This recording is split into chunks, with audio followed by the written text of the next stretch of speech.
Hi, I'm Eva Murphy from Electronic Engineering at IT Sligo, and this is my Leaving Cert Maths Grinds channel. I'll regularly add new videos for both higher and ordinary level maths, so make sure you subscribe below and click the bell icon to be notified of new videos. Number 9, given that x squared minus ax minus 3 is a factor of x squared minus 5x squared plus bx plus 9, where a and b is an element of R, find the value of a and the value of b. Okay, so I've underlined the a and the b. Sometimes it can be kind of hard to read my writing. That can look like a 9 and that can look like a 6. So we have to find a and b. Okay, so we have a cubic equation. We have a quadratic equation. When you divide a cubic by a quadratic, you're going to get x plus or minus a number. Okay, okay, because you know when you multiply x by x squared, that's how you get up to x cubed. Okay, so that's what your other factor is going to look like. Right, how do we do this? Again, there are a couple of ways of doing it. One is long division. So a lot of students do this one for me with long division, and others do it with equating coefficients. So I'm going to do it both ways, and you can decide which one is for you. So the first one I'm going to do is long division. So let's do that. Do you know what? I'm going to go onto another page to do the long division because I might just need the extra bit of room. And I have x cubed minus 5x squared plus bx plus 9. And I'm dividing x squared minus ax minus 3 into that. Okay, and what you do here with the long division, I suppose the bit of theory that's behind it is you already know that this is a factor. So you already know that this is going to divide in evenly.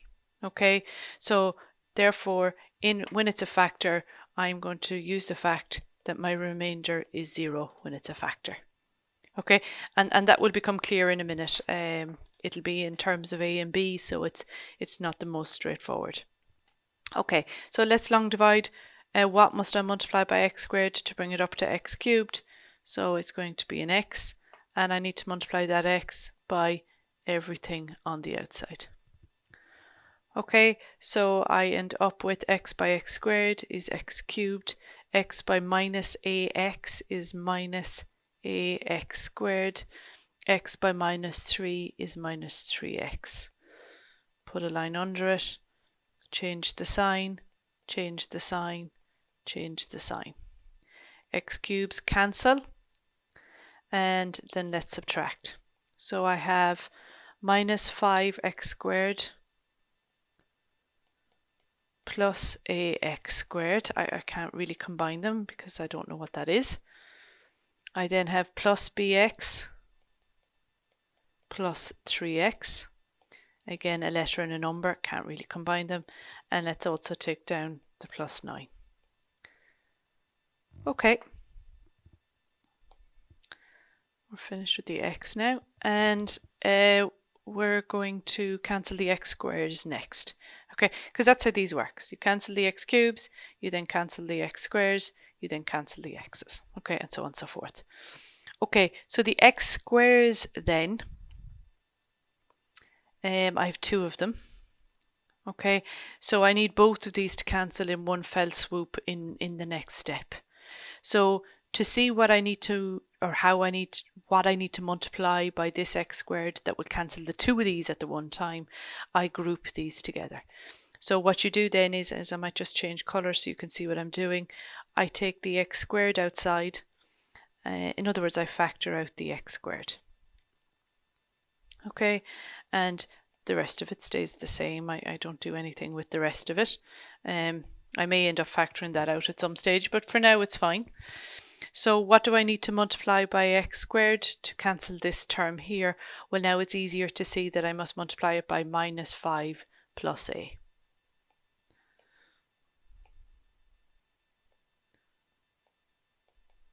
And I'm going to leave it in a bracket because I have to multiply that that minus 5 plus a by every term on the outside, okay? So there's quite a bit of multiplication going on here. So let's do that, minus 5 plus a by x squared. So that's easy enough. It's going to be x squared minus 5 plus a. My next term is I need to multiply that by minus ax. So if it's okay with you, I'm going to write down minus ax, which is the bit on the outside, multiplied by this. I'm not actually going to do the multiplying right now. And then I'm also going to do the same thing again. It's minus 3 by this as well.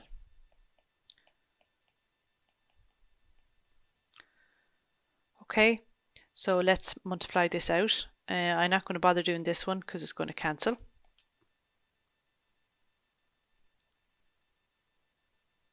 Well, let me do it, and it just might be a bit easier.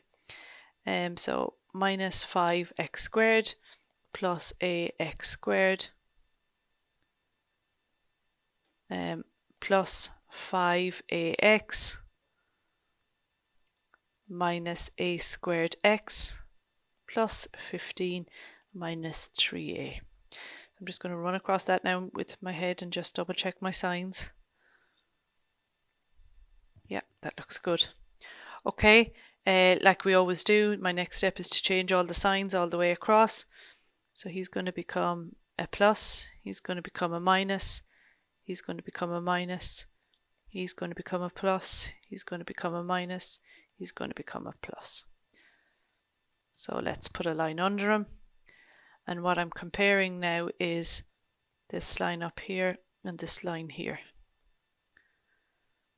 Okay, so let's do that. So minus 5x squared plus 5x squared cancels, plus ax minus ax squared cancels. So just like we wanted, that's what's cancelling. Okay, so then I have bx plus 3x. Let's write them down.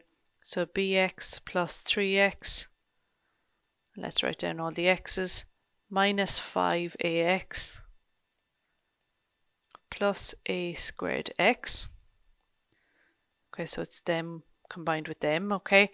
And then I have plus 9 up here, minus 15 plus 3a. So I'm just going to write it all down rather than try and do it in bits as such. Okay, so that's my remainder. Okay, this is this remainder up here that I spoke about. Okay, if I knew what a and b was, you would find that all of this actually cancels each other out and my remainder would be 0. Okay, and then of course I would know what that a is and I would end up with x plus or minus a number up the top. So that's where I'm at. So how do I solve it now? Well, we exploit the fact that the remainder is 0. Okay, and we use a little bit of equating coefficients. Okay, so when I say it's equal to 0, it would be equal to 0 x's plus 0 the number. Okay, so let me bring the x terms together and this one. Okay, so in green I'm going to write down bx plus 3x minus 5ax plus a squared x is equal to 0x. Okay, all of those x's would be equal to 0 or 0x on the right when we know this is a factor. And in the same way, I can say that the numbers equal the numbers. Okay, so in the same way, 9 minus 15 plus 3a is also equal to 0. And I use this bit now to solve for a and b.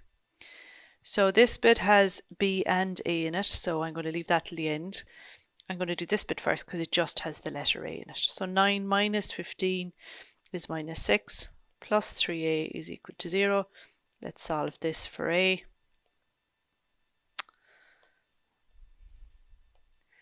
Is equal to 6, a is equal to 2. So let's take my a equal to 2 here. Oh, what I'm going to do before I do the a equal to 2 is cancel out all the x's all the way across, okay? so that I end up with b plus 3 minus 5a plus a squared equals to 0. Okay, so now let's sub in that a equal to 2. I have b plus 3 minus 5 times 2 plus 2 squared being equal to 0. b plus 3 minus 10 plus 4 equal to 0. b minus 3 is equal to 0. b is equal to 3. Okay, so a is 2 and b is 3. And the question says find the value of a and the value of b. So that's how you do it with long division. Lots of places where you can make sign mistakes and stuff, so you have to be on your game, you have to be sharp to do it and exploit the fact that the remainder then is equal to 0. So that's quite a common way this question gets taught. The other way it gets taught is with equating the coefficients, okay? And I suppose it would be the way I would default to, because I find it easier. So what's the theory here? Well, the theory is, it's quite similar. I know that if I take this quadratic and multiply it by another factor, which is x plus or minus a number, when I multiply those two together, I get this cubic equation. Okay, that's how maths works. If you divide 15, divide it by 5, 5 into 15 goes 3 times. 5 and 3 are the factors. When you multiply the two together, you get back to the original. In the same way, when I multiply this quadratic by this linear equation, I'm going to get a cubic. Okay, so that's what I use when I equate coefficients. I don't know what the cubic equation is, so I go x plus a number. K is a common letter used. It doesn't matter what letter this is. You could use P, you could use S, you could use anything you want. Just don't choose X, don't choose don't choose X, don't choose A, and don't choose B. That is it. So when I take that and I multiply it by the quadratic equation, or the other factor that they gave me, which happens to be quadratic, okay, when I multiply those two together, I am going to get the cubic equation. Okay, so I hope that makes sense to you. So what I'm going to do now is multiply these two out together, and then the only way the left-hand side of this could be equal to the right is when the x cubed terms on both sides match and the x squared terms match, and so on and so forth. But I'll come back to that in a minute. But first I need to multiply this out. Many students are afraid that the fact that I've introduced another letter to this makes it even more difficult. But in fact, that turns out not to be the case. So let's multiply x by everything in this bracket, then we go back for the k for everything in this bracket. So x by x squared is x cubed, x by minus ax is minus ax squared, x by minus 3 is minus 3x. K by x squared is kx squared, k by minus ax is minus kax, and then k by minus 3 is minus 3k. Again, just check it, x cubed minus ax squared minus 3x, kx squared. Yeah, and that is equal to x cubed minus 5x squared plus bx plus 9. Okay, so the only way this could be equal to this is when my x cubes match, when my x squared terms match my x squared, because you can't combine x squareds and x cubes together, so they must be equal. Okay, that's the only way this sign can hold true. When the x terms equal the x terms, and of course then when the numbers equals the numbers, so the constants equals the constants. Okay, so that's exactly what I do. I'm going to say I'm going to match the x cubes on the left with the x cubes on the right.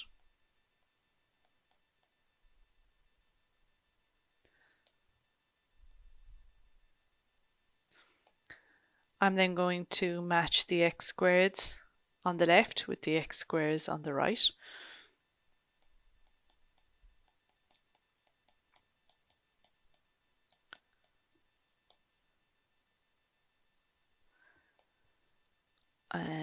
So he's gone, he's gone, he's gone.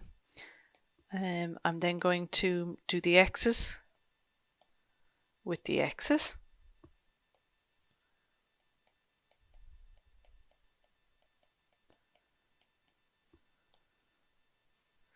And finally, is that one gone? The constants with the constants, okay? So minus 3k is equal to 9. Okay, and you solve these. It doesn't matter which ones you solve first or last at all. And you try and find your letters. So x cubed equals to x cubed. That's lovely, but there's not much to be learned from it. It's not helping me find a or b.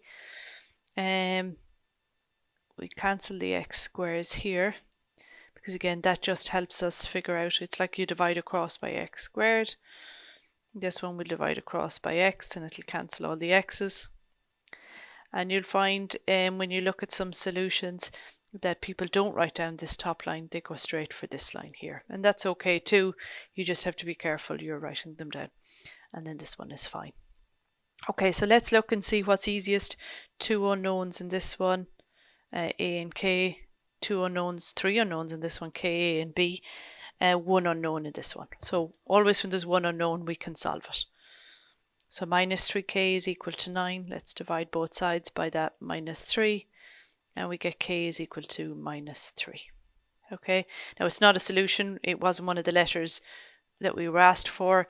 That was the letter we introduced up here to find the other factor. Okay, nonetheless, it was easy solved, and now we can fill it in for all of our other k's. Okay, so let's come to this one next. This was the one with 2 letters. We know what k is now, and now we can solve for minus a. So we've minus a, let's fill in that minus 3 for k, equal to minus 5. Let's bring over the minus 3. Minus 5 plus 3, minus a is equal to minus 2, a is equal to 2. Okay, cool. Let's go into the last one then to find where b was, now that we know a and k. So we've minus 3, minus, fill in the minus 3 for k, fill in the 2 for a, and that's equal to b. So I've minus 3 plus 6 is b, or 3 is equal to b. Okay, so a is 2 and b is 3, which of course is what we got when we did the long division. Okay, so that's equating the coefficients. I would suggest you get 1 or 2 questions exactly like this. You practice both methods. You should get the same answers in both. Practice both methods. See which method is for you. If you're not getting both methods, then post a question to YouTube. And if you've enjoyed this video, then why not join us in IT Sligo and use Maths in practice.